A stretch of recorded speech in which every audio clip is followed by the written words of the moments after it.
Со стороны подумать, кто это мне написал, что это за организация, запросить документацию. Все участники рынков, они у нас определены федеральным законодательством.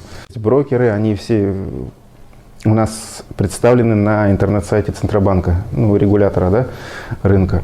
Список ограничен, он в принципе не такой большой. Это крупные финансовые организации нашей страны. Сравнить организацию, с которой идет диалог, если ее нет в списке Центробанка, естественно, нужно прекращать какой-либо диалог с ней, потому что никто не сможет гарантировать какую-либо законность и безопасность всех финансовых действий.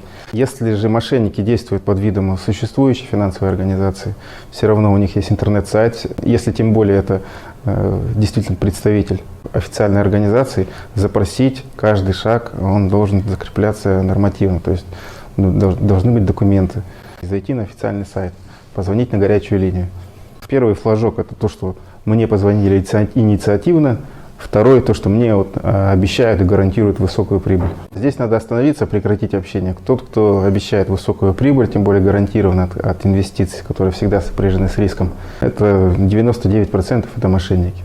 Да какой 90? 100% это мошенники. А как же поступить гражданину, который действительно сейчас играет на этих инвестициях, его ведут и так далее? В этом случае нужно обязательно остановиться, написать заявление, обращение в правоохранительные органы, которые проведут проверку и дадут четкий ответ, в какую ситуацию он попал. Естественно, немаловажную роль здесь играют близкие, родные, которые должны...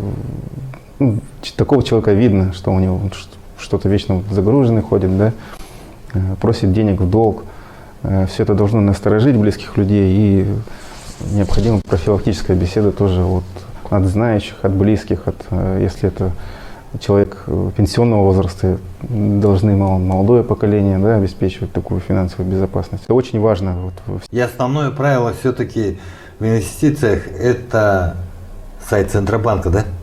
Сайт Центробанка, и взять паузу и провести изучение. Все в интернете, все так же, все сидя на кресле можно это все проверить. Понять, что физические лица не допущены к рынкам, допущены только установленные законом участники, брокеры. Список брокеров представлен на Центробанке. Они не будут инициативно выходить на граждан путем веерного и массового обзвона. Основной совет – проявлять бдительность и не бояться обращаться в правоохранительные органы.